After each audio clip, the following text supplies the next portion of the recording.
Welcome back, everybody. It is the show you have all been waiting for 30 minutes. Apologies as always, but this is how it goes when there's so much to talk about and so much for me to prepare for all of you. We begin with a theme of today's show is going to be that MAGA is collapsing. And I'm going to explore the most extreme edge of what Trump's movement once was, the more moderate edge, somewhere right in the core of MAGA, and it's all crumbling. And one of the reasons is what we're going to start with, which is that Trump's plot to censor media outlets that he doesn't like is severely backfiring, epically backfiring. And this comes in the form of Stephen Colbert. Once again, and I know some of you will see this as performative. I'm actually admiring the heck out of Stephen Colbert lately.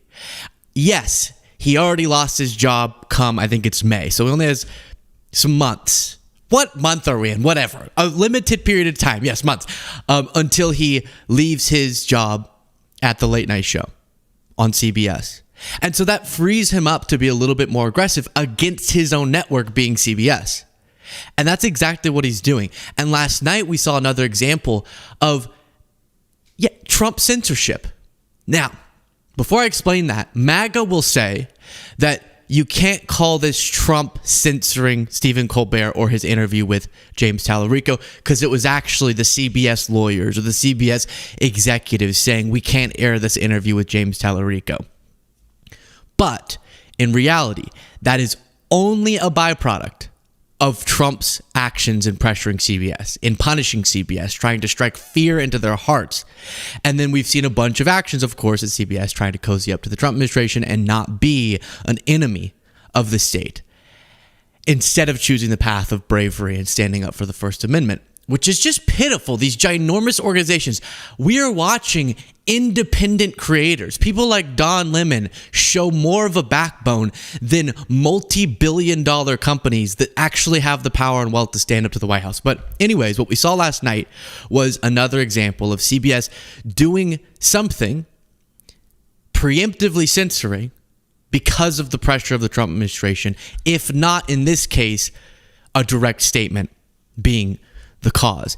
And Stephen Colbert came out on a show. I can't show you the clips, unfortunately, but do stick around. I'll explain the stuff, and then later you can watch the video on YouTube. The show is really intense about copywriting. But Stephen Colbert comes out in the air and says, hey, we had an interview planned with James Tallarico. We're still going to publish it online, but we can't broadcast it on television because the CBS lawyers, executives came to me and said, you can't air that, because of the FCC equal time rule. The explanation was anxiety over the Byzantine FCC equal time rule, a 1934 statute governing broadcast license holders. Rather than quietly pivot to another guest, Colbert turned the kill into the show. So he made the show a story about how this interview was being killed. And this is my point about how it's backfiring. We have enough brave individuals and enough democratic spirit and pro-Constitution spirit that we're not falling to the authoritarianism. That's the hopeful part.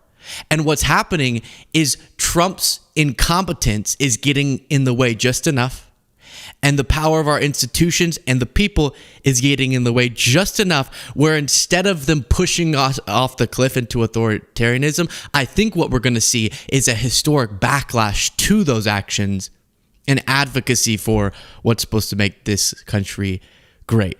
And how that's playing a role here is this interview is getting 10 times more attention now because of the censorship attempt. Colbert's very courageous choice to go, hey, my bosses told me not to talk about this, and I'm going to talk about it more because it's ridiculous. They're trying to cite the equal time rule, which is on broadcast TV. If you give time to one political candidate, you're supposed to give equal time to their opponent. But there's long been a norm and a carve out for news interviews, because every time CNN brings on some congressperson, it's going to be hard to go find exactly the opponent and perfectly get the right time, and you would sort of harm the ability to do substantive interviews if you were always trying to balance that. And then talk shows, because it's more entertainment and there's a news interview element to it. And so shows like Colbert's have long been exempt from that. Plus, if he were to he's had Crockett on, so it wouldn't be that opponent. If he tried to get the Republicans, which I'm sure he would love to have on, they would not want to go on Stephen Colbert's show. The crowd would not be friendly to them. Colbert would not be friendly to them. And so the FCC, clearly behind the scenes, because of Trump's rage at anyone who is publicly anti-Trump and his obsession with people like Colbert, you have CBS once again bending the knee to the Trump administration as they're trying to cite this equal time rule, which hasn't been applied to talk shows like Colbert's for a very long time. The ban became the bit, Mediaite continues, fueled by both genuine outrage and sharp showmanship. He understood the rules of modern detention. Nothing travels faster than something framed as forbidden. And this is the next aspect, which I think is further catalyzing the collapse of MAGA, which is one of the things they survived off of is our obsession as a people, not mine necessarily, but our lust for the forbidden. All right, this is what your search history is all about, okay? Oh, I know. It's that lust for the forbidden, and that plays a role in politics a lot, which is MAGA has long been able to, because of it feeling like the powers that be were against Trump for good reason. It felt like these legacy institutions understood, because they did for good reason, that Trump was dangerous. And then whenever they would fact check him, it seemed like the New York Times and the Washington Post and CNN were anti-Trump, even if they were just factually reporting on his dishonesty. But that was able to, for Trump, serve as an agent of construction for this perception that Trump was that suppressed truth, that they don't want you to know about the truth that Trump is speaking. All of the powerful entities are against him. And he's flipping that. He's the powerful entity now. His censorship, I think, is making people who ordinarily would be a little bit conspiratorial, would be a little bit MAGA, go, why is he so adamant about keeping, in this case, a senatorial candidate, Texas, James Talerico, great candidate, off the airwaves? And it's not that Trump necessarily called CBS and said, don't let James Talerico go on the air. But it is the ongoing pressure against CBS from the Trump administration that is making them go, we don't want to give them any reason to further punish us. So we're going to say the equal time rule prevents you from having James Talerico on.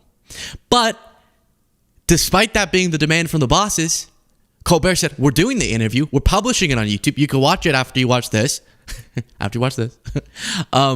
And more people I was seeing across platforms, millions and millions and millions of views on this interview.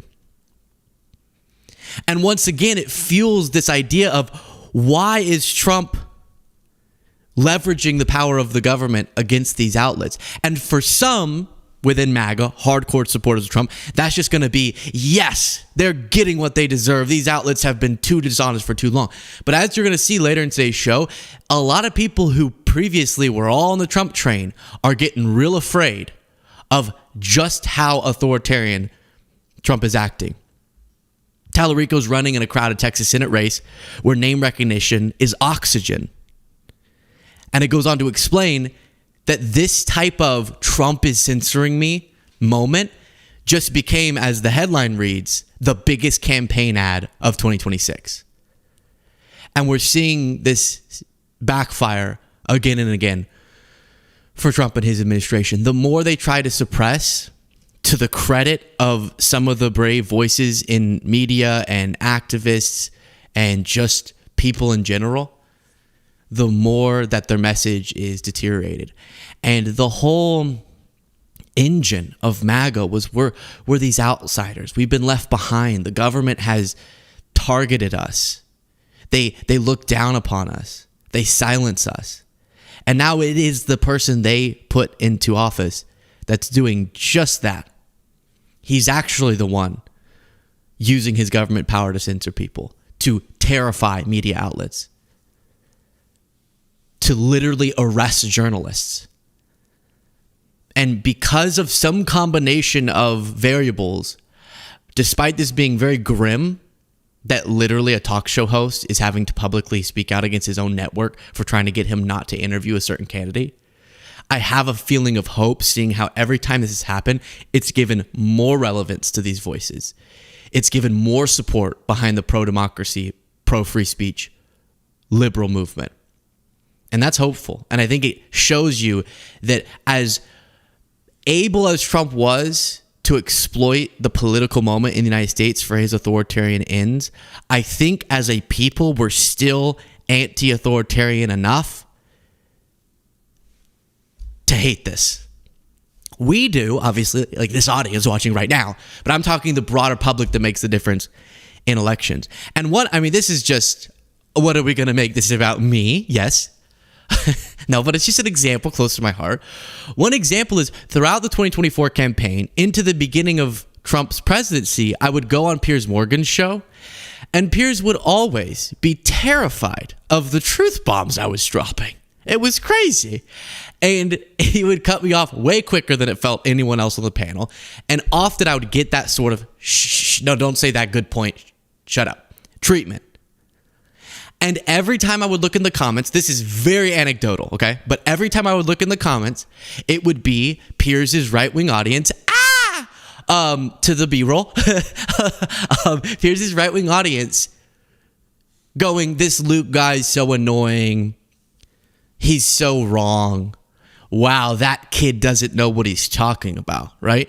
And that's fine. If I go on a more right-wing platform, I assume that even if I feel I'm expressing myself rationally, they're gonna want to have a reason to think that I'm annoying or not correct, because otherwise they'd have to question their views. So that's not even offensive to me, but it's just notable that on my latest appearance, I'd say, from what I looked at, the majority of the comments were people angry at Piers, and for anyone who name-checked me, were like supportive of what I was saying on Piers Morgan's channel, which is not how my previous appearances went. Now, here's the thumbnail. Before I show you some examples, what the hell did they do to my face in the thumbnail? They did some AI filter. My eyes look freaky, but the AI filter took out teeth. Look at my teeth. Look at my teeth. They're there. Look at the missing tooth in the AI thumbnail. These are... Anyways, I'm suing. I'm suing for defamation against my mouth. Don't defame my mouth. But here's some examples. It's so funny, one of the commenters wrote, how Piers was stunned when he got agreement on his trans question. It feels like he wanted to have his never-ending debate on this for 20,000 times again. Maybe recognizing finally someone in his audience, or I don't know if they're on his audience, but it seems like they are, acknowledging how Piers has used, which was my point, these culture war issues to distract from other more substantive issues. Someone else said Piers really wanted Luke to be his lefty straw man, and it didn't work. Someone quoted me saying, I would criticize what she's saying, not the fact that she's saying it. Spot on, Luke. Woo! A few other examples. I usually love what you do, Piers. However, you rather obviously limited Luke's time. Censorship. Even when he said, wait, I won't be back. Is there a way to unsubscribe? I'll be looking into that.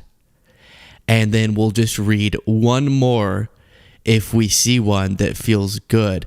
Piers don't do so well against educated people. Luke shut him down a couple of times, just like the amazing Lucas did when he was on LOL. He never invited I don't know what that's in reference to. And some of these might be people who were in the audience who went and commented. But my point is, as I was scrolling, there was nowhere near the support for the weaponization of culture war nonsense for the sake of distracting for the more consequential things, like what we're talking about here with the way that Trump's censoring media outlets. That is far more foundationally crucial than whatever Piers wants to talk about that feels more salacious and fits his kind of the woke is always the whole problem argument. And as anecdotal as it is, I got a little bit of hope from even that. Oh, wow. People are recognizing maybe the game that has been played. And I say this with love to Piers, right?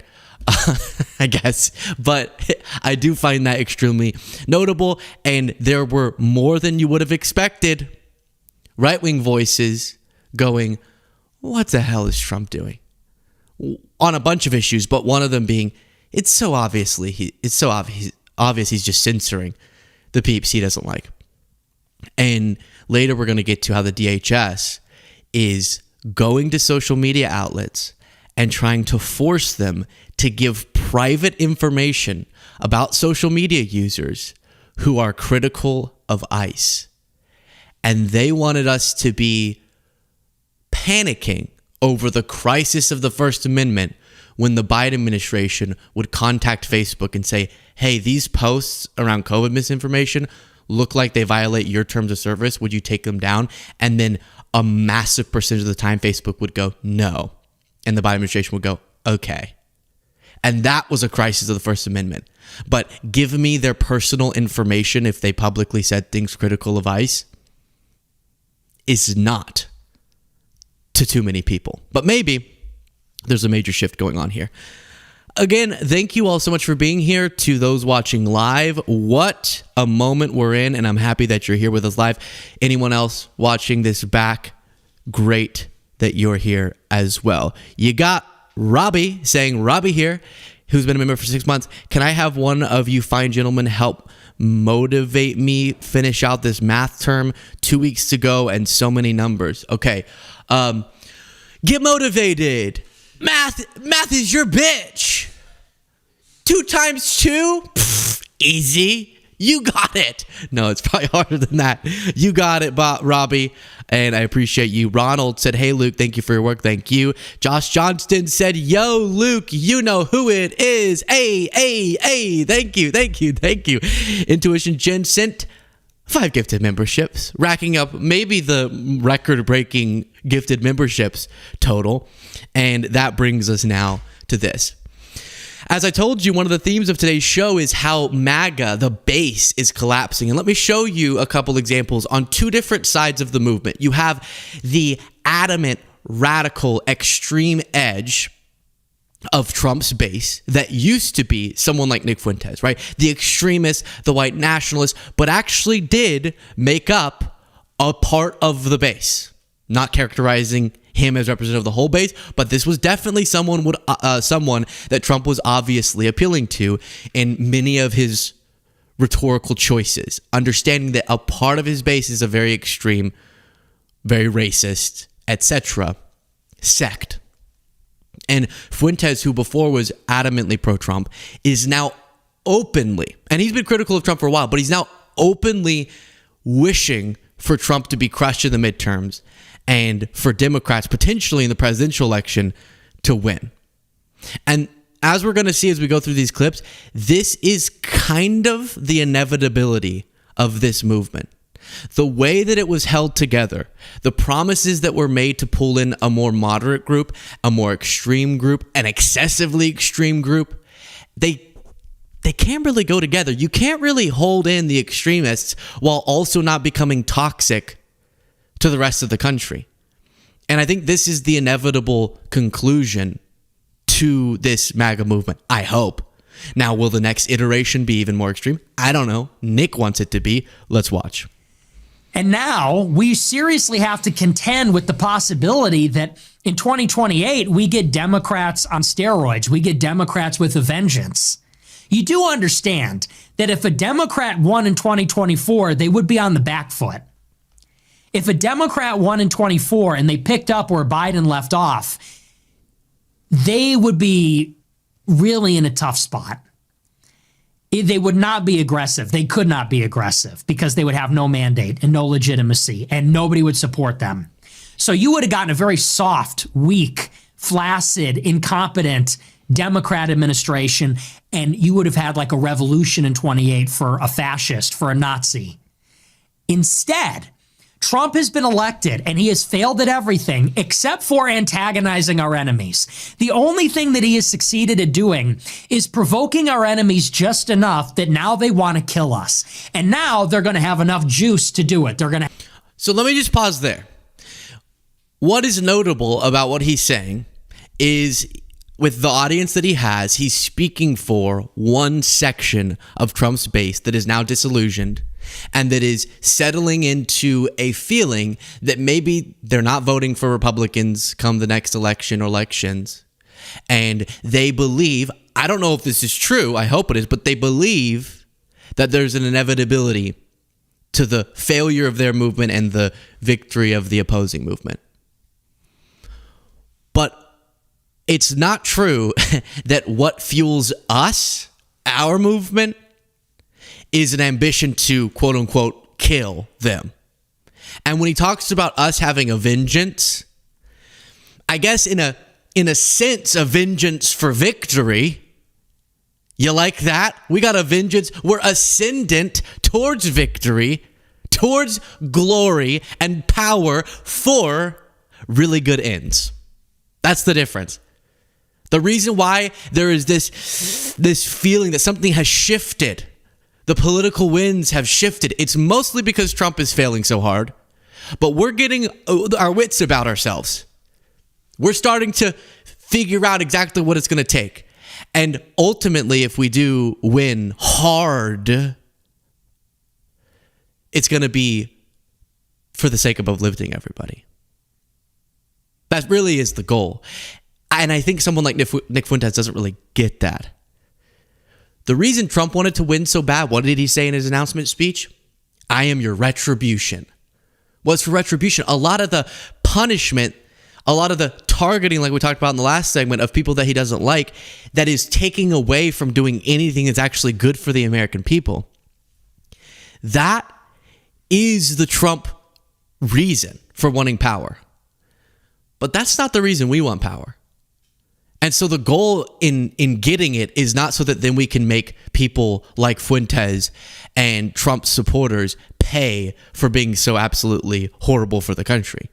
They actually would end up being helped by the policies that we want, that are aimed at uplifting all Americans. Have enough political mandate to do it. Political capital. Trump has not succeeded in DOGE, has not Schedule F'd 50,000 employees, has not ended all the wars, has not massively deported anybody. He doesn't even want to build the wall anymore. They haven't started building the wall. They don't even want to build the wall anymore. That stuff just isn't even happening. The one thing he succeeded in doing is royally pissing off our enemies that actually are willing to and know how to use government power. By going after James Comey and going after all these people and destroying the East Wing, pissing on their face and shitting down their throats and humiliating them, all he has done is guaranteed that the pendulum is going to swing so hard back to the left, it's going to kill all of us. So it's not. You're going to chill, dude. And this is actually what's so fascinating about someone like Nick Fuentes and a lot of these right-wing or extreme right-wing media voices. They actually don't even know what they want. Because what he just said is that Trump is pissing off the opposition, galvanizing them, unifying them by pissing in the face and pooing down the throats, raunchy, of the people that Trump doesn't like. That's what you were rooting on, Nick. You're saying he's not deporting enough people? The fact that he's deporting through the means that he is and going about his operation as he is to try to juice up those numbers is a part of why the pendulum's going to swing. And so Nick kind of seems to be saying Trump isn't going far enough, and that's why we shouldn't support him. But he doesn't understand as far as Trump has gone is a part of why his enemies are so alienated and why the American people, more importantly, are already fed up with him and his approval rating just going down and down and down. Harry Hinton recently worded it as if there's a floor for Trump's approval rating, he just broke through it and kept going down. That's how unpopular he's getting already a year in. And this tells you a lot about voices like Fuentes's and how really surface level their ideology is. Because when I think about a Democrat I really would support getting into office, imagine just my ideal scenario, a bunch of politicians who align almost perfectly on my view, sweep the House, sweep the Senate, win the White House. There are all these policies on healthcare, on wages, on infrastructure that I would want to see implemented. And if they were implemented, I think it would be generally just good for the country. And then I could see them ending their time in office and going, all right, cool, that was good. Or I can look back at Biden's and goes, here's some things I thought I did well. Here's where he failed. Legacy stained by the whole We finally beat Medicare. F up that led to Trump winning. But here are the areas I think were really positive for a long time. And contrast that against people who really are only effective in their messaging when they're not in power, because they can just screech and screech about everything, pretend like if they got power it would be great. But he can't even articulate exactly what it is that would have made America stick by Trump's side, but also be extreme enough for him. If Trump acted the way Nick wants, it would just be 10x what Trump's already doing in the extreme direction, and that would be even more likely to swing the pendulum. And so this is a part of why there's this disorientation in the MAGA and far-right world, is they actually get really confused when they have power. Because they start seeing what it looks like to prioritize vengeance. They start seeing what it looks like to place in a billionaire who actually just serves the elites, and that was obvious for a long time, but you liked him anyways because of the very surface level imagery things. I actually just watched a rant from Nick where he was talking about one of the reasons Trump was sexy and cool to young people like him and why they swung in his direction was because of that sexy billionaire elite status, but that he was saying he saw the regular Americans, but he came from a place of being elite. And it's like, oh my gosh, this was all so obvious. This was so obvious what this was going to turn into. But when you actually see the outcome of this right-wing governance, even the right-wingers are like, what?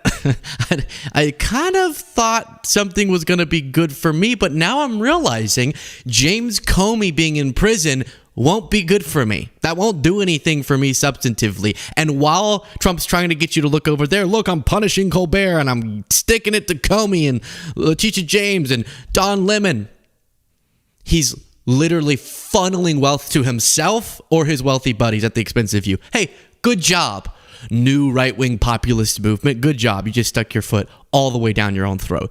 Then more. My message in 26, you could take it or leave it. Don't vote. Don't vote. Do not vote in the midterms. The Republicans have to lose. They have to lose. They have to crash and burn. A cleansing fire is the only thing that will save us. It cannot be fixed. Fuck them. Fuck Trump. Fuck MAGA. Fuck all this stuff. It can't be fixed. If it could have been fixed, it would have been fixed in 2025. Could you put a little sad music under this? The death of the MAGA base. Politically, obviously, you know that. But it wasn't. They made every mistake. Liberation Day, disaster. Doge, disaster. Big Beautiful Bill, disaster. Epstein files, disaster. Iran, disaster.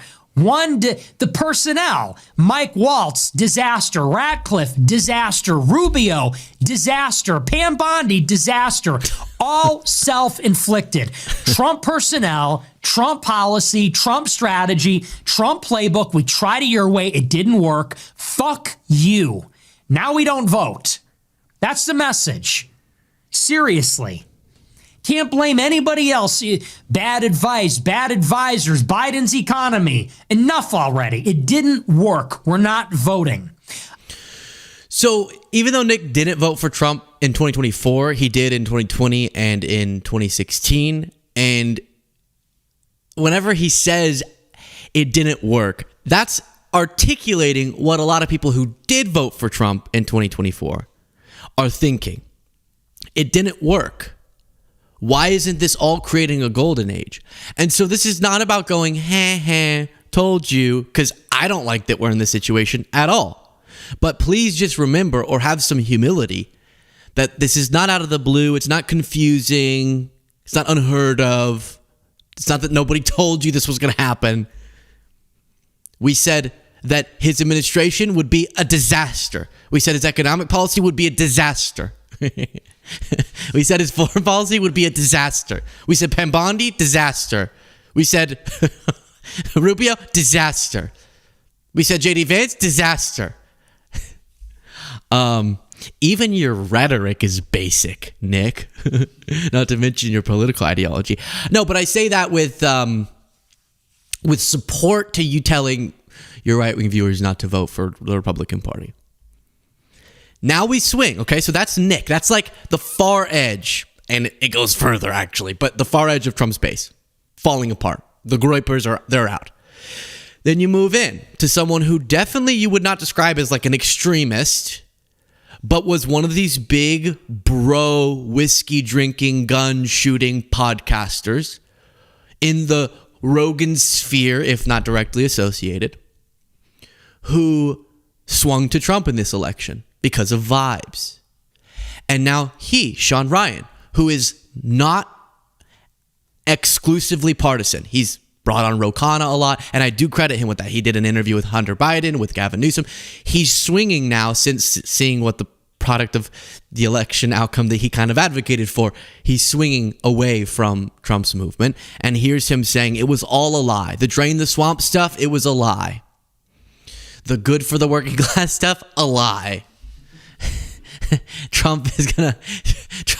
They're not coming after Trump, they're coming after you, but Trump's just in the way. Lie. I've been pretty quiet about Pam Bondi in front of Congress the other day, talking about how the Dow's up to 50,000. Nobody gives a fuck. Because the Dow right now. It's at 50 Dow. Did y'all see that remix? What you should be talking about is how you are going to investigate and prosecute any pedophiles that were running around on Epstein Island that you're affiliated with. But we didn't talk about that, did we? Oh, and what's the excuse? What was the excuse? Oh, if we prosecute everybody, the whole system would go down. Well, you know what that sounds like? That sounds like how Trump ran his campaign. Let's drain the swamp. Doesn't that sound a lot like draining the swamp? It actually is drain the swamp served up to you on a fucking silver platter. But you're not going to take it, are you? You're going to protect pedophiles. Rather than go after them. Well, Ted Cruz did say, after all, let's stop attacking pedophiles. And hope that everybody's happy that the Dow hit 50,000. Are you fucking out of your mind? I guess the whole drain the swamp campaign promise was another fucking bullshit lie, huh? Man, the lies are stacking up fast. I've never seen so many fucking lies appear in, what, a year? It's only been a fucking year. Look at all the fucking lies. All right, I don't mean to sound like a total loser, but let's do one less F-bomb.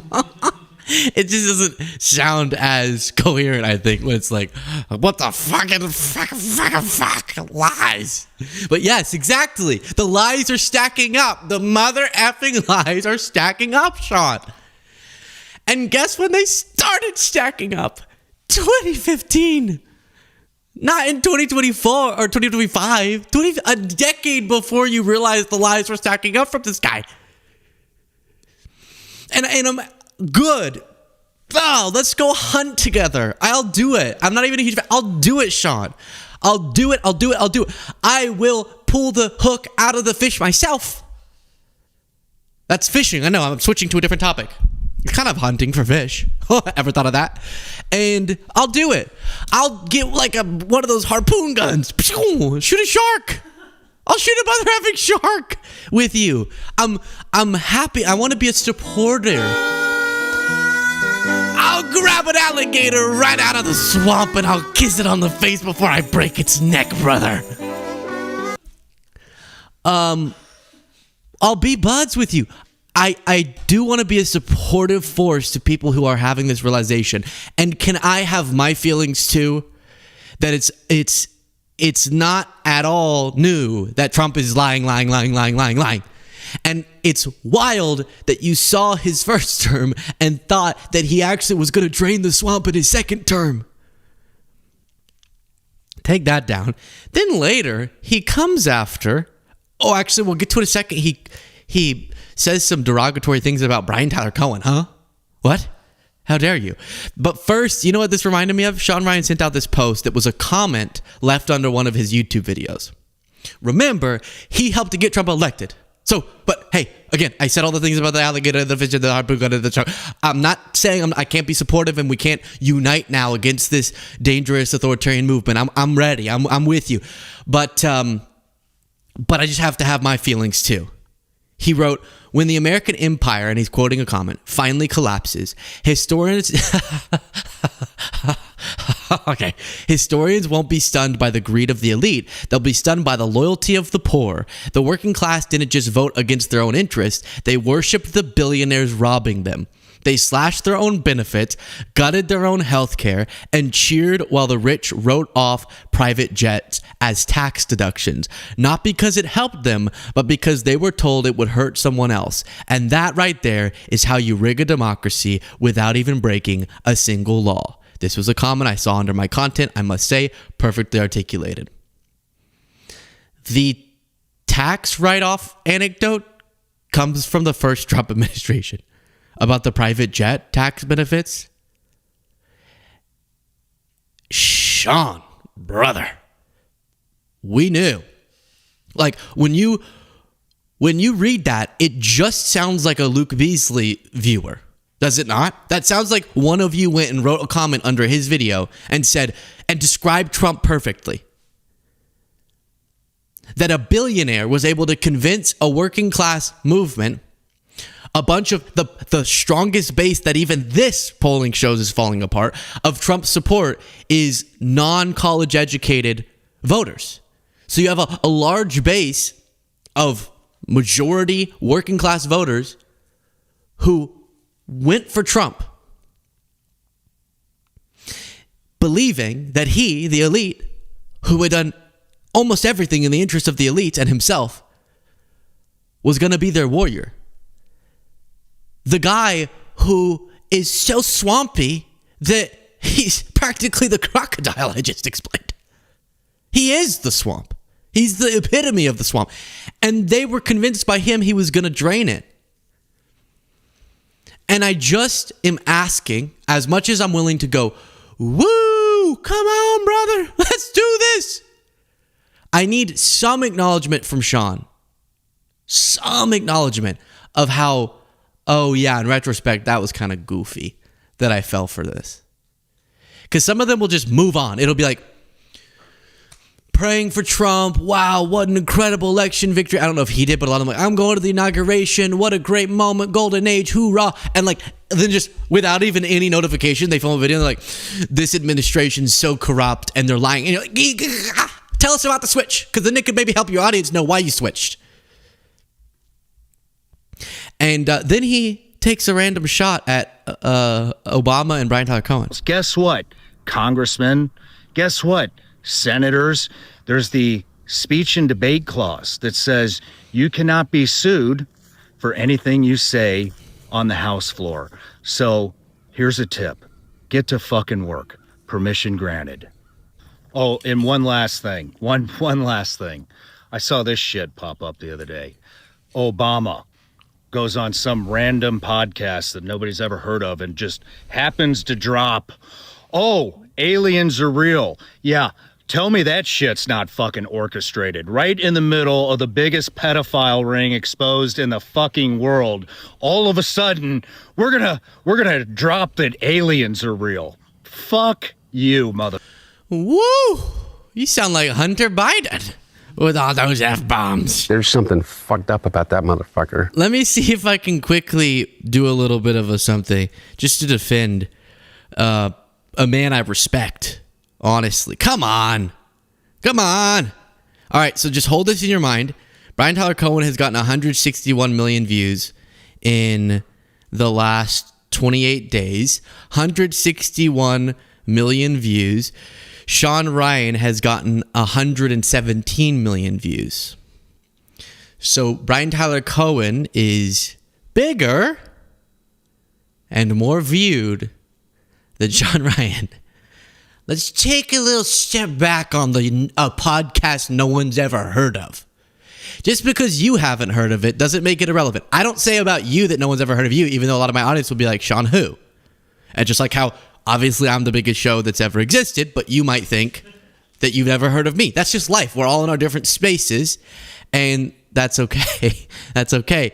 So let's not take that shot. And then what, you think Obama is saying aliens are real because he's covering? Look at the second statement he made in the follow-up saying, no, he means like we all know that technically, statistically, other life has to be there somewhere, because if the universe is like infinite, is that still a thing? What the hell does that even mean? If it's like that big, then somewhere statistically the conditions that would allow for life would have to have been possible.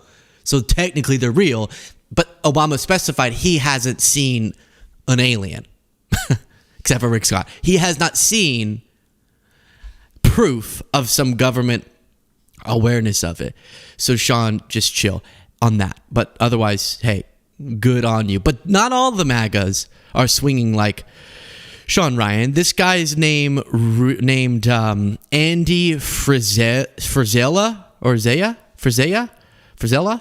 Yeah. And his podcast is called Real AF. I see it differently than most everybody do. Yeah. I see the public being intentionally enraged in order to put pressure so that the people can be held accountable. That's what the fuck I see. Yeah. And here's the thing. Should I add more more of that to my language? He's taking away your fucking healthcare. You hear that? I could be wrong.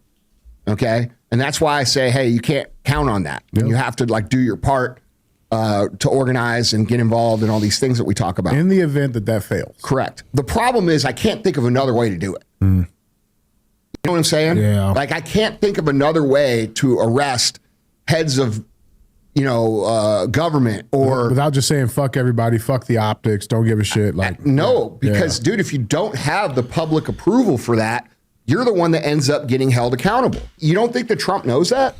This isn't. Okay, so this is Mr. Andy, Real AF, from Real AF. Oh, I thought you meant the other Andy. Oh, from Real AF. Oh, shoot, he's not messing around. Okay.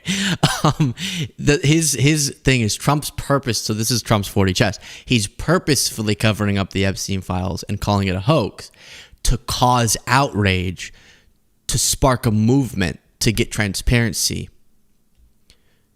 to expose people.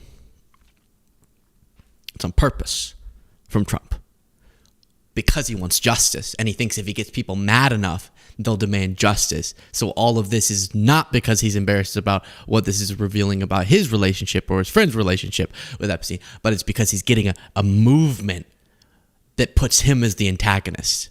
Good one, Andy from AF. Real AF. Excuse me. How dare I? Excuse me. I did not mean to misstate the name. Okay. Like that would be what you say a random show that nobody's heard of. And I say that with love. Maybe he's huge. You never know. I've seen people cover me and be like, oh, some liberal TikToker. I'm like, we barely use TikTok. What are you talking about? This is what's funny. They'll go, some soy boy cuck. Soy boy beta cuck, Luke Beasley. Yeah. This guy who literally no one's ever heard of, but he's gay. And you're like, how have you never heard of me and you know that? Okay. And I know what you're thinking, Luke. Come on. But you get my point. And then they'll go on, they'll cite specific things. And back 7 months ago, he debated with Tim Pool. Okay, so you do know who I am. All right. I see. Now, speaking of, Cyber Monty said, hey, News Twink, which I'm not loving. I'm not loving that that's catching on. I'm truly just not. Diamond Jules sent a gift of membership. I appreciate that. Cassie J has been a member for 3 months. Said, happy Tuesday, Luke, Jade, and Cole, but spelled it like Cole, Energy Cole. You all rock as normal. Thank you for putting in all the hard work. I appreciate that. BOGO Magazine became a member by clicking the join button. Demo has been a member for 15 months and said, Fuentes sounds like a hyperbolic snowflake. Then the Kuma W6 M became a member by clicking the join button. Then Spindrella as well. Bilbo said, Luke, if you were a triangle, you'd be a cute one. Stop. Cassie J said, you pop your swear cherry and we love it. Thank you. Exciting. No, I've sweared before. How did these Zeno has been a member for 50 months, said, hey, usually don't get to catch the live, but greatly appreciate y'all. Friendly reminder that breakfast tacos are better in San Antonio. Hey, F you, F you, F you! Don't challenge Austin! Do y'all have torchies there? Their breakfast tacos actually aren't that good. Have you had, what's it called? The one right, I shouldn't say that. Not gonna say it. A place very close to where my parents live has, and it's just a local joint, been there for decades. Iconic spot. Amazing breakfast tacos. But we should move on from that. So, I do want to remind you, if you're watching this live, we now do our full show live, accessible to everyone, not behind a paywall. So if you don't like watching individual videos just broken up by story, you just want to watch the whole thing all at once, you can either tune in live, noonish Eastern time, Monday through Friday, or on the homepage, those live streams will stay forever. And you can watch by going to the live show tab whenever you'd like the whole show. Pretty darn great if you're a long form content viewer. Let's talk about this. As we continue with our theme of today's show being the collapse of the Maga base, we check back in on Marjorie Taylor Greene. In the clip I'm going to play for you, she repeats some of the stuff we've heard before, but she gives us a new addition to just how scary things got for her after Trump turned on her and called her a traitor. And that comes in the form of hundreds and hundreds of death threats, all the way to her family being targeted. Let's listen. No, here comes out a late night Truth Social on a Friday night that calls me a traitor, which is what, by our law, traitors are either imprisoned or put to death. And I'm like, you're calling... It was a very interesting name, a traitor. And what he meant is I was a traitor to him, not to the country and not to the American people, but to him. I was a traitor. And that resonated with me really hard. And then he said he's going to primary me. I'm like, oh, okay, now you're going to put, they have, I think, what is it, like $2 billion in their super PAC. And he's got a massive campaign machine. And they're going to put that on top of me like they're doing to Thomas Massie after all that I have done, because I'm standing with women who were raped as teenagers. And then it was a few days after that, I started getting serious death threats, and a pipe bomb death threat on my home, pipe bomb death threat on my family construction business, and then direct death threats on my youngest child, my son. And those started coming in, and it was dealt with so many death threats. We reported, I think, nearly 773 official death threats, and they have to reach a certain criteria before we can report them to Capitol Police. And I dealt with that. But when they came in on my child, on my own child, based on the president's language, and that's what the death threats were, it was because he called me a traitor. My son is going to be threatened to, be killed. So that came in, and I sent that death threat to the president. I texted it to him. I texted it to J.D. Vance. I texted it to Kash Patel. I texted it to Susie Wiles and James Blake. This is a very serious subject, and I appreciate that. And it is crazy when Trump targets someone. I hope Marjorie has also learned more sympathy for the other people on the other side of the aisle that Trump has targeted. Maybe she has. And this is horrible, and it gets very dangerous, and this is why Trump does it, and this is how he scared people out of politics for criticizing him and all of that. And also, I'm loving Jillian Michaels' facial expressions. Iconic. When I do interviews, I'm always like this. Yeah. Kind of straight face. I got to get better at a little bit of facial expressions, because it's like intriguing. You're like, yeah, whoa. Oh. Really? Wow. It's like... And I said, the president's words are bringing death threats on my son. And Kash Patel said he was on it. Yeah. J.D. Vance was great, responded compassionately, said, we'll do everything we can. He was great. Never heard a word from James Blair or Susie Wiles, a woman herself and a mother and a grandmother, chief of staff. Never heard a word from her.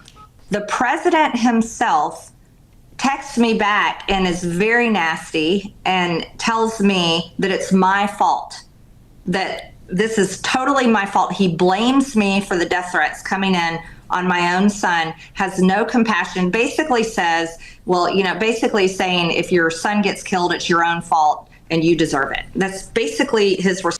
So there she's leaking for the first time in that detail how Trump responded.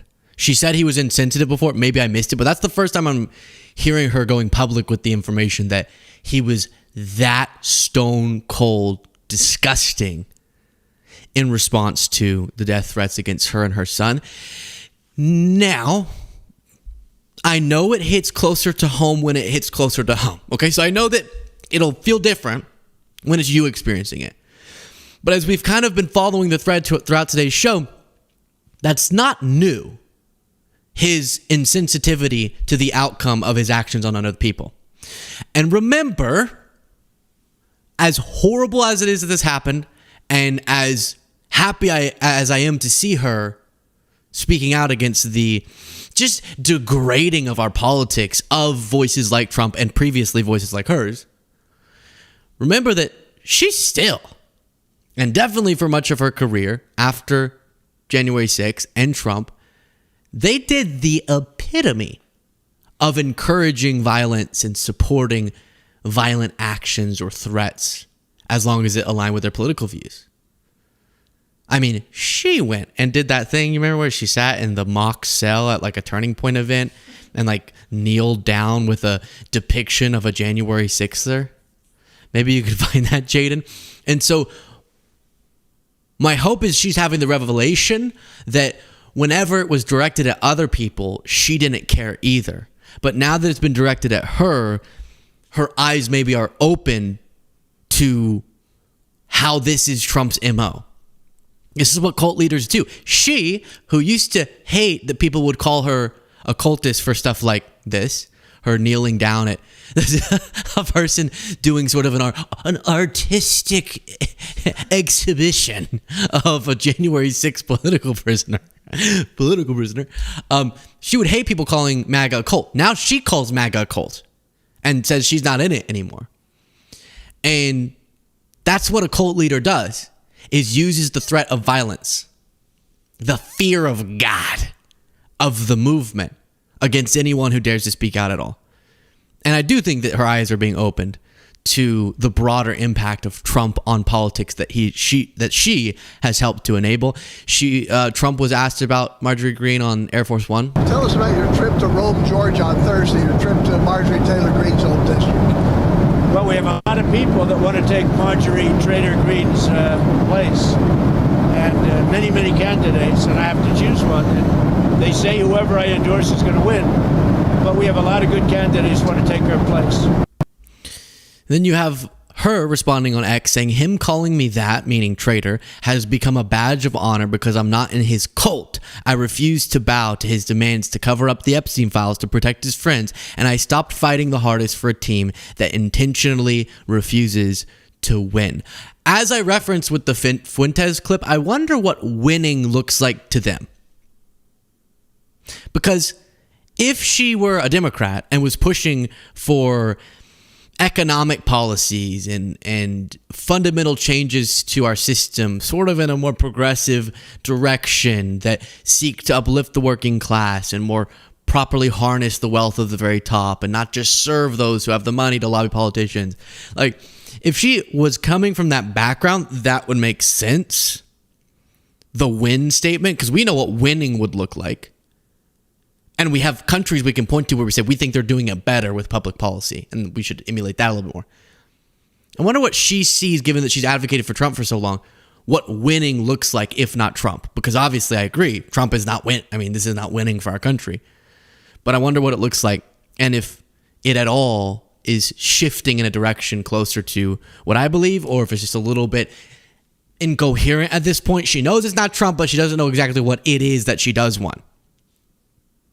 And then David Packman said, Trump says he will choose someone to endorse in Marjorie Taylor Greene's old district, but but Trump already endorsed one of the candidates 13 days ago and has no memory of it. And then another strange moment of, I don't know if this is memory or brain or what, is just Trump getting asked, hey, how was golfing? And he goes, oh, it was good. Yeah, Ron DeSantis. And they're like, did you win? He went, I didn't golf today. How was golf with Ron DeSantis? Great. We had a great time. And Ron and a couple of other people, two great coaches, as you know. The two greatest coaches, I would say, certainly in college football. And we had a good time playing golf. Thank you very much. I didn't get to play today because I'm working on other things, very important things, much more important than golf. Thank you very much. Okay, maybe he didn't hear the question. How was golfing with Ron? Great. It was really, really good. Who won? Didn't play today. No, who won the thing with the Ron? And the two best coaches, maybe in college football, etc., etc. Moving forward to this. Reverend Jesse Jackson has passed away, an icon and civil rights leader, political leader, the Rainbow Coalition. New York Times reports Mr. Jackson picked up the mantle of Dr. King after his assassination in 1968 and ran for president twice, long before Mr. Obama's election in 2008, but he never achieved either the commanding moral stature of Dr. King or the ultimate political triumph attained by Mr. Obama. Instead, through the power of his language and his preternatural energy and ambition, he became a moral and political force in a racially ambiguous era where Jim Crow was still a vivid memory and black political power more an aspiration than a reality. And a true icon, our love is pouring out for those who loved him, who knew him, his family, and his friends. And we will, of course, have to get to, in a second here, Trump's response.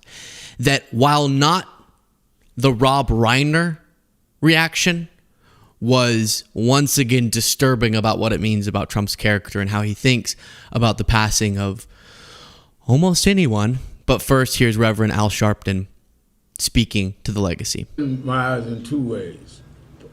He opened my eyes that we could make a difference, we could make change, that we could not be cynical. So by him running, as never had been an elected official, with most black elected officials at that time not with him in '84. When he ran and did that, I believed that we could make a difference. We could change laws. And which is why I went from just being bitter to trying to be better and be able to help change the system by not just fighting the system, but fighting it inside and outside at the same time. What he did for me personally, I was born and raised in Brooklyn. My father left when I was 10. Unlike many other ministers that I looked up to, I didn't come from a high pedigree, nice family with my father and grandfather and great-grandfather preachers. My father left. Jesse was born out of wedlock. He taught me, his slogan was, I am somebody. It's not how you're born, it's where you go with it. So he made me believe even a kid on welfare in Brownsville, Brooklyn, could be somebody. Because of Jesse Jackson taught me that. Look what he did. Born out of wedlock in Greenville, South Carolina. If he could do it, I could do it. It's easy for a preacher that's got PhD and his daddy was a big preacher and granddaddy. It's easy for him to do it. It wasn't easy for Jesse. And he taught me that it didn't have to be easy for me, but I can make it anyway. So very impactful leader, quite the legacy. And now we do have to look at the President of the United States' response, which again, I saw someone write this. Sam Stein said, not Rob Reiner-esque, thank God, but a statement on the death of Jesse Jackson Jr. that is really a statement about Donald Trump by Donald Trump. And that's what disturbs me so much about this, is that we have in our president a character that is so dilapidated and deteriorated that he can't even in the moment of someone's passing see anything that doesn't center around himself. And that's what you see in this post. He said, the Reverend Jesse Jackson is dead at 84. I knew him well long before becoming president. He was a good man with lots of personality, grit, and street smarts. He was very gregarious, someone who truly loved people, despite the fact that I'm falsely and consistently called a racist, and although we're already off the deep end. Right there. He's starting pretty good, and he already goes off the deep end. Why are you talking about people calling you a racist in a post about someone's passing?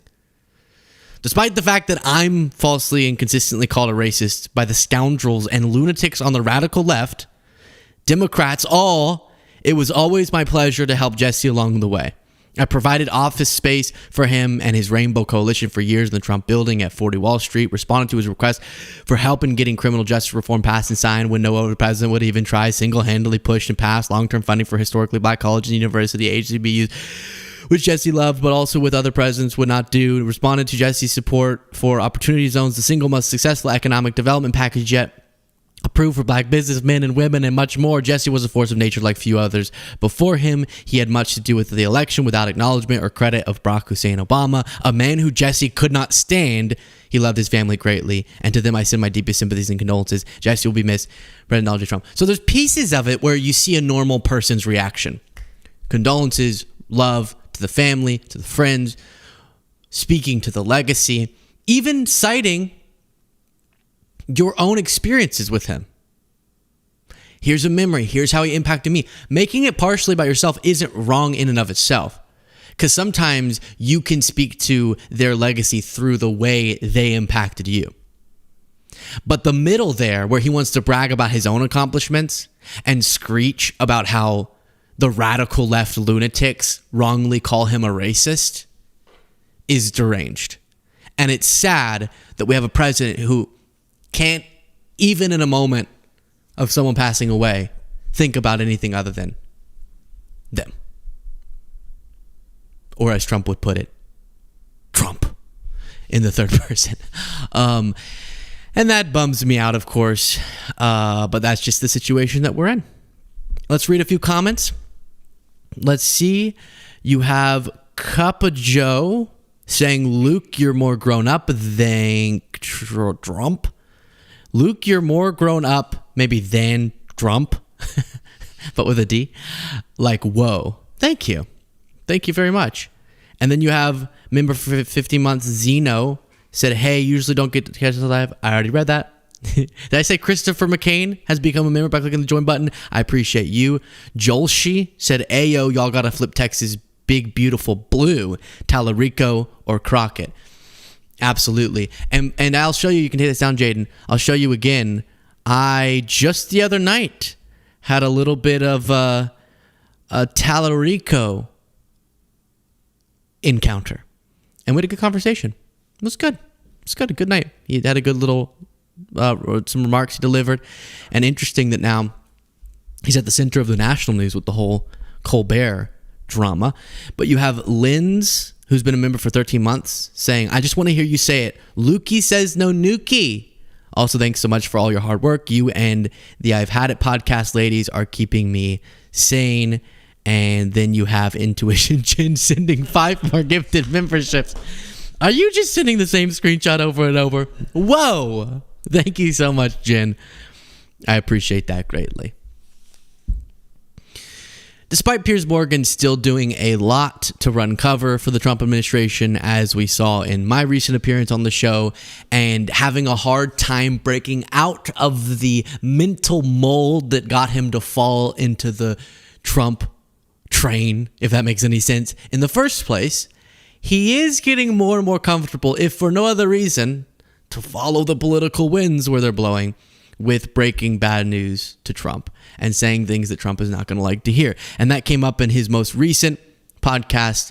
Let's watch. Agree with that. And I would say one of the major factors in that actually is that whilst he did brilliantly in shutting down the southern border after the ridiculous hemorrhaging sort of open border under Biden, and whilst he was quite right in assessing that Americans, broadly speaking, from all the polls, are happy for people who are in the country illegally, who then commit crimes unconnected to their status to be deported, it's the behavior of ICE on the streets of American cities and towns in going way too far with people who may have been in the country for 10 years, raised kids, got jobs, paid taxes, and so on. That is not supported by the American people. And of course, a lot of people that are being rounded up are Latinos. So quite clearly, you're going to see, as we're seeing, a real backlash there. And I suspect the damage is done. And in the midterms, Trump is going to get the whiplash back from that. And they're going to lose the House. And then he'll become effectively, as everyone does in that scenario, a bit of a lame duck president. And if that happens, he'll only have himself to blame for going too far with the way that ICE has been on the streets, is what I think will happen. Let me bring in Isabel here. I mean, look. So, yes, obviously. But that's a devastating thing for Trump to hear, and something he's so afraid of, which is why I suspect he constantly brings up the unconstitutional third term idea. Because what has Trump sought his entire life? Relevance. And since he got into politics, the way, as many authoritarians do, that he sought to win is good or bad. He just wanted the attention. Didn't care if you were hating him or loving him, wanted you to be thinking about him. Wanted him to always be in the headlines.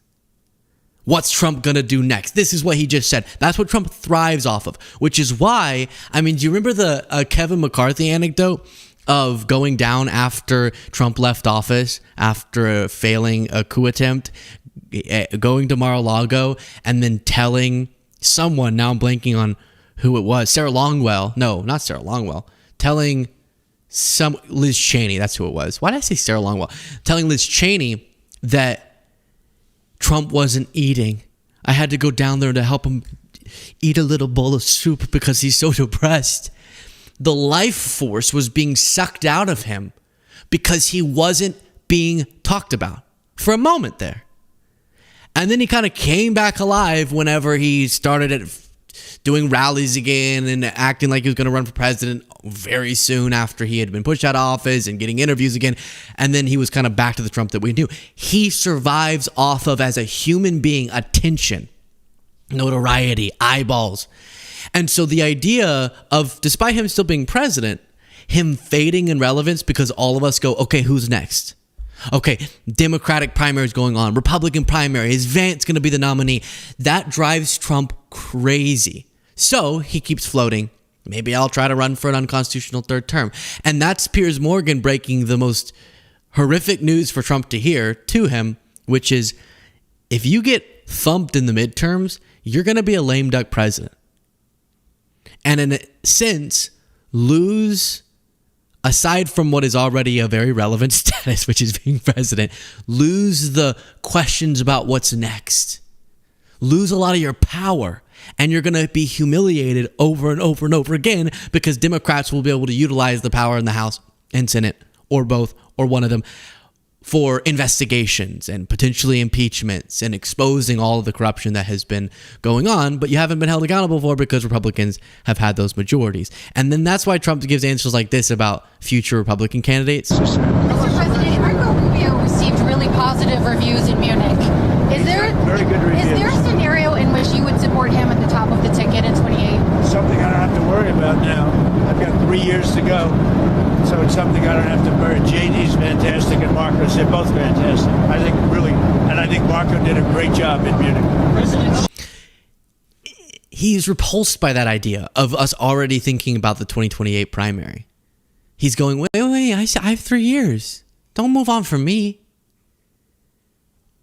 He really does not know who he is outside of constantly being the center of everything. And when he still will be the center of a lot for the remaining years of his presidency because he's president, do you remember whenever Biden dropped off the ticket and Kamala was running for president? You remember how much we were talking about Biden?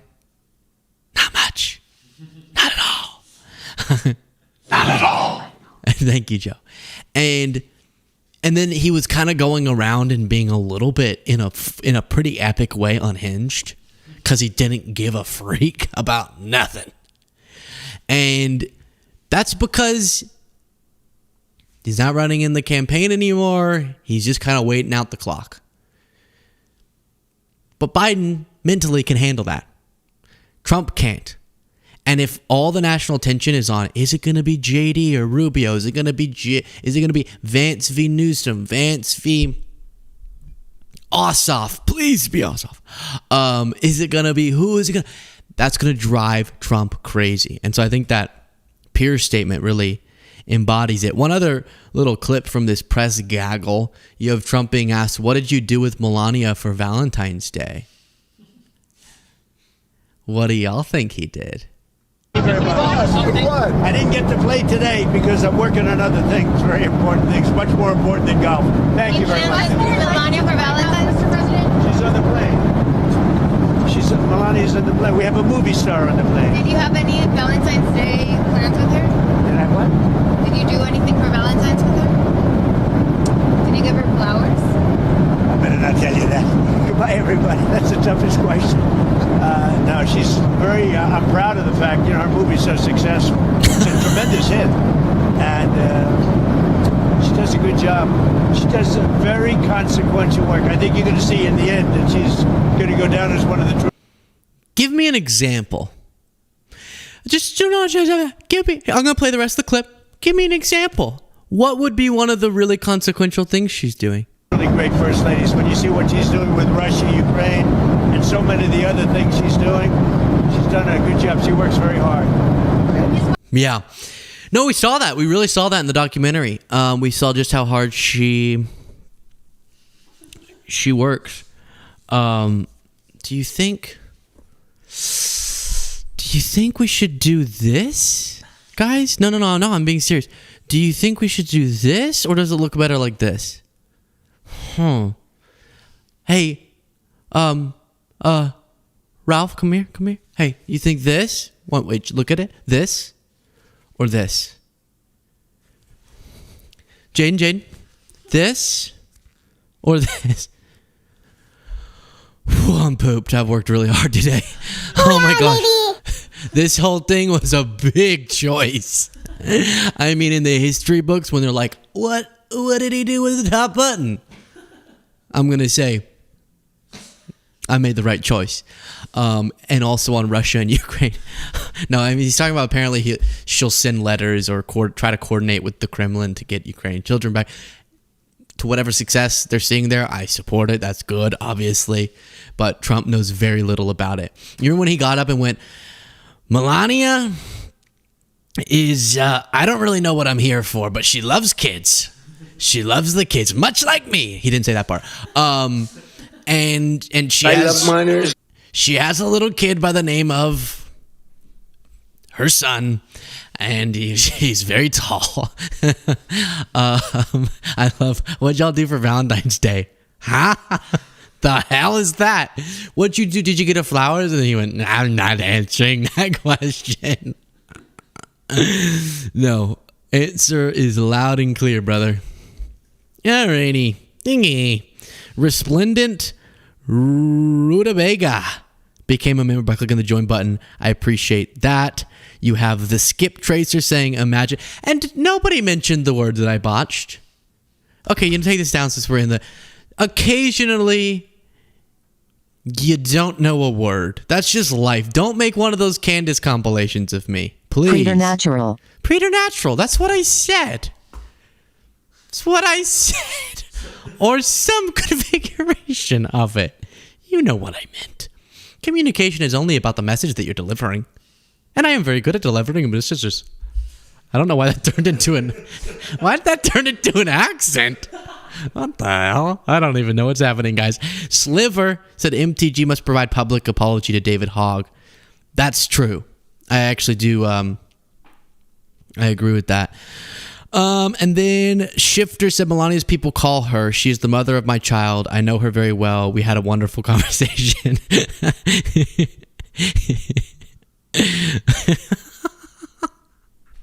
That's Trump. That's a Trump impression. Their little phone call in the documentary. How is Barron? He is very good. Yeah, good kid. Very good kid. Very handsome. Very handsome. Wow. Is that how my parents talk about me? Crazy. Isaac Van Meter has been a member for 2 months, said, good afternoon, Luke, Jaden, Clean, Beautiful Cole, and everyone in this big, beautiful Beasley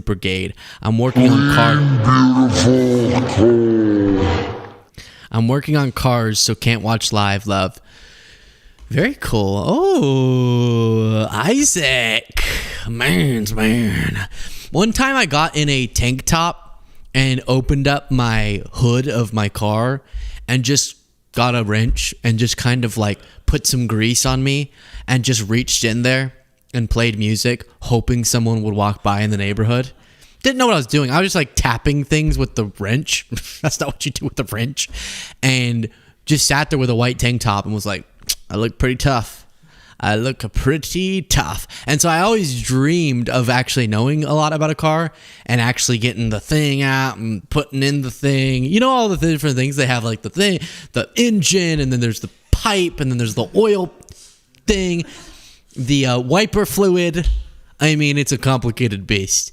The pistons. When my dad explained to me, I was like, Dad, explain an engine to me when I was younger, a long time ago. And I said, explain, how it works. And he said, okay, so you got this, and then you got the piston. It's going like this. It's going like this. See, picture like a piston. And I was sitting there as like a kid and you're immature. And I was like, and so then and then later, whenever we had to have the talk, he said, do you remember our conversation about the engines? And picture that. No, I'm kidding. No, I'm just playing, y'all. What were we talking about? Pistons, engines. Oh, y'all just did some car fixing, eh? Sometimes they act like they don't speak. It confuses me. We got 2 mics for them. We were replacing Cole's blow-off valve, as he was explaining it to me. I'm with you. I don't know much, but Cole was teaching me. Did you feel tough? Cool. Yeah. No, you know what? Yeah. I did. Right on. Yes. Dude, eventually there's going to be a Poly Market thing of will Cole say any words, and if so, how many? Trump was asked about the affair that is allegedly going on with his administration. And no, I'm actually not talking about him, which is stunning. Instead, we're talking about Kristi Noem and apparently Corey Lewandowski. Can you pull up Corey Lewandowski? Because I just have to say this in a very non-offensive way. MAGA women have kind of strange taste in men. Is that a fair thing? Is that offensive to anybody? The MAGA men all come in some interesting looks. And I mean, it's sort of a fun kind of stretched out during the printing process type of vibe. It's like just a fun vibe of a guy. And so he apparently is engaged in it puts heated rivalry to shame. The type of love stories we're getting out of the Lewandowski-Noem world. So Kristi Noem is the Secretary of the Department of Homeland Security. And that's a very important job. She's doing a very bad job at it. And maybe she's distracted. Maybe she's distracted by this hottie badotty. Okay? And Louis, has she doused? You just got doused. Stop. Stop it. Okay. And I'm going to show you Trump responding to this, and it's pretty embarrassing for Noem. But first, I told you already about this big report, I think from the Wall Street Journal, conservative outlet, about how annoyed everyone at DHS is about the nature of their relationship. They're both allegedly cheating on their partners. And just getting distracted, and they're acting weird, and they're mean to everybody, and they're chaotically running this organization, a massively important one within the government. But one of the anecdotes we got was this Lewandowski, for the sake of Noem, went out and was going, I'm being tough to impress Kristi, and tried to fire a Coast Guard pilot. And I know what you're thinking, a Coast Guard pilot? I thought the Coast Guard was on the water. Hey. Hey, then you don't know enough about the military. The Navy has pilots. Air Force has pilots. Coast Guard has pilots. Pretty crazy stuff. But they tried to fire a pilot and then realized that they needed the pilot to go home. And now we have more about that story. Apparently, it wasn't that they were already at a location, tried to fire him because of a petty reason that I'll show you, and then realized they needed to get home. It sounds like Lewandowski fired the pilot while he was flying the plane, and the pilot said, "Hey, I'm going to have to land this plane if you actually fire me, because then I legally won't be able to be your pilot." You can't alienate a pilot while he's flying you. That's like rule 1. That's why you always pretend that the cockpit is still cool to look at whenever the pilot goes, look. When he's standing there, when you get in the plane, he's like, howdy, I'm a pilot. You want to see the cockpit? And you're like, yeah, sure. Oh, so cool. Because you got to be in their good graces. They have your life literally in their plane. So then here was the story. Noam realized she left some personal items, including her blanket, on the plane that had broken down. When Lewandowski was informed that some of her personal items had been left behind, he yelled at the Coast Guard flight staff and threatened to fire them. Now, why that's the staff's fault that she left her blanket, I don't know. Upon hearing the fracas, the pilot of the plane came out of the cockpit to see what was happening. At which point, Lewandowski... You know who should be in the cockpit? Lewandowski, because he a dick. Do you get it? At which point, Lewandowski demanded that the plane return to collect... Ow, that one hurt. At which point, Lewandowski demanded that the plane return to collect Noam's items. When the pilot refused, Lewandowski announced the pilot was relieved of his duty, to which the pilot goes, engine off. Not really. The pilot explained that if he was fired, he would need to land the plane immediately while another pilot was found to continue the mission to Washington. So she leaves her blankie. Here's my theory. She left something else. Okay, I'm not going to tell you what it is, but she left something else, and Louis really needed it. And so then he's like, I have a really limited window of opportunity here, Mr. Pilot, and I need her thing that I need. I need it. And he's like, take me back to the plane. And then the pilot says, no, I'm sure he's told by his bosses, take him to this place. That's your job. And you can just turn around. And then you try to fire him while he's in the plane. And so then he goes, fine, they'll land the plane. And then they go, never mind. Big news. We rehired you, which is actually what they ended up doing. Now, all that's to say that Trump responded to this story about their personal relationship this way. Recent news reports have discussed the possibility that Kristi Noem and Corey Lewandowski are in a close personal relationship. Is that a bad look, and do you think she'll be in the job much longer? I don't know about that. I mean, I haven't heard that. I'll find out about it, but I have not heard it. So reportedly, Trump is really weirded out by their relationship, which, given the relationships Trump has had, big stuff for him to go, this is weird. Put up Lewandowski again. I think I was watching Stephen Colbert and he described Corey Lewandowski as a pissed off pencil. And Trump's like, I don't know about that. So he does know about these rumors. He's irked by them and weirded out by them. So he's lying there. But the thing I find notable and that to me is humiliating for Kristi Noem is listen to this part again. The reporter says, do you think she'll be in her job much longer? And Trump goes, I don't know. Are in a close personal relationship. Is that a bad look, and do you think she'll be in the job much longer? I don't know about that. I mean, I haven't heard that. I'll find out about it. Because previously, every time she'd come up, she's doing a great job. Of course, she's not going to be fired, despite her disastrous handling of DHS. And now he goes, maybe he was just hearing the one part, but it seems like she asks the question, personal relationship, is she going to be the job much longer? And he goes, I don't know about that. I haven't heard of anything, but I'll look into it. And I'm sure you will look into it.